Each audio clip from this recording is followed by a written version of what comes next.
एक बार की बात है, सुषमा अपने पूरे परिवार के साथ खुशी खुशी मोहन नगर में रहती थी।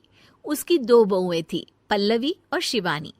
एक दिन दोनों बहुएं रसोई में काम कर रही होती है कि तभी उनकी सास सुषमा उन्हें बुलाती है। अरे बहू, जरा इधर तो आना। शिवानी, जरा जाकर देखना सासू माँ क्या कह रही हैं। दीदी आप ही देख लो ना जाकर, आपको भी तो सुनाई दे रहा है। अरे मैं आटा गूंद रही हूँ ना, तुम चली जाओ। हाँ तो मैं भी तो सब्जी काट रही हूँ ना दीदी। अरे बहू जल्दी आओ। ओह, ये तो जाएगी नहीं, मैं ही जाकर देखती हूँ कि क्या करना है। पल्लवी सुषमा के कमरे में जाती है। जी मम्मी जी, क्या हुआ? शाम को घर पर कुछ मेहमान आने वाले हैं, तो तुम अच्छा सा खाना बना लेना बहू। ठीक है मम्मी जी, आप बता दीजिए क्या क्या बनाना है और कितने लोग आ रहे हैं। सुनील की मौसी जी और उनका पूरा परिवार आ रहा है।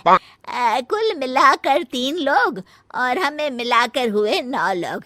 तो अभी से ही तैयारी करना शुरू कर दो। और हाँ, घर की सफाई भी कर देना, हाँ अच्छे से। जी मम्मी जी, सब काम हो जाएगा, आप चिंता मत कीजिए। पल्लवी शिवानी को घर में मेहमान आने वाले हैं इसके बारे में बताती है। क्या 9 लोगों का खाना बनाना होगा, घर की सफाई करनी है?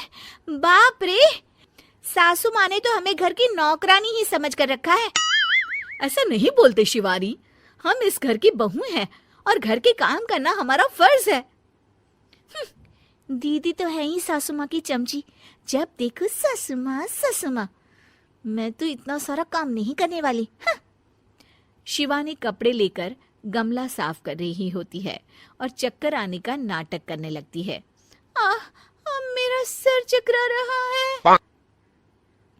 तभी वहां पल्लवी और सासू माँ जाते हैं। अरे बहू, क्या हो गया तुम्हें? मम्मी जी, बहुत तेज सर में दर्द हो रहा है। तुम एक काम करो शिवानी, आराम कर लो। नहीं नहीं दीदी, घर में मेहमान आने वाले हैं, मुझे आपकी मदद करनी चाहिए। अरे कोई बात नहीं शिवानी, तुम आराम कर लो, मैं सब काम कर लूंगी।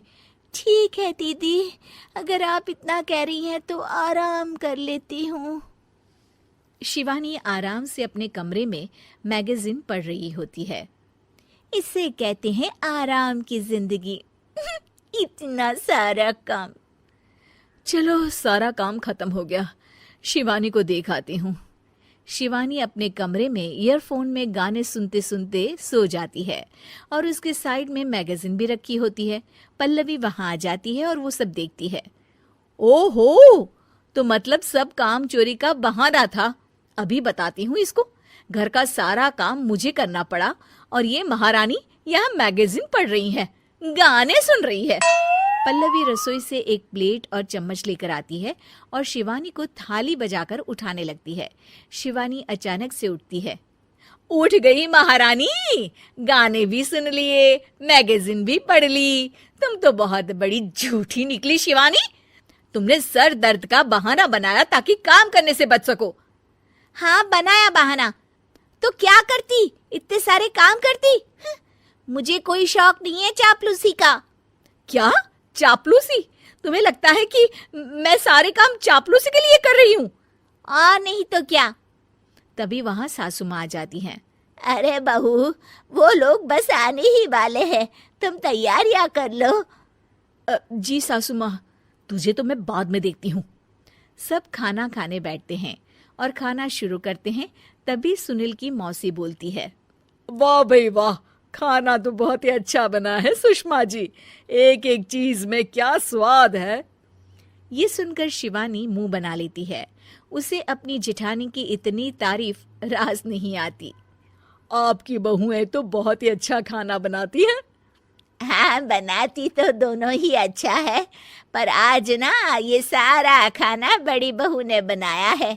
छोटी बहू की तबीयत ठीक नहीं थी, सो इसलिए।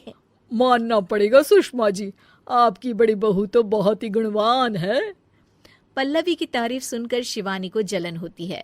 पल्लवी ये सुनकर खुश हो जाती है और शिवानी की तरफ देखकर उसे चिढ़ाती है। कुछ देर बाद मेहमानों के जाने का वक्त हो जाता है। मौसी जी सबके लिए उपहार लाई होती है। वो सबको शगुन के पैसे देती हैं और अंत में पल्लवी के पास आती है। तुम्हारे लिए शगुन का लिफाफा तो है ही, पर बहू तुम्हें एक और उपहार भी मिलेगा इतना अच्छा खाना बनाने के लिए। मौसी अपने सोने के कंगन निकालकर पल्लवी को पहना देती है।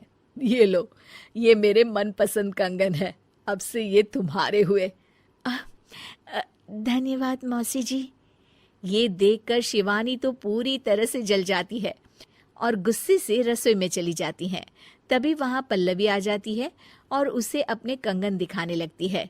देवरानी जी, अब आपका सर दर्द ठीक तो है ना? मुझे लगता है कि अब सर दर्द शुरू हो गया होगा आपका।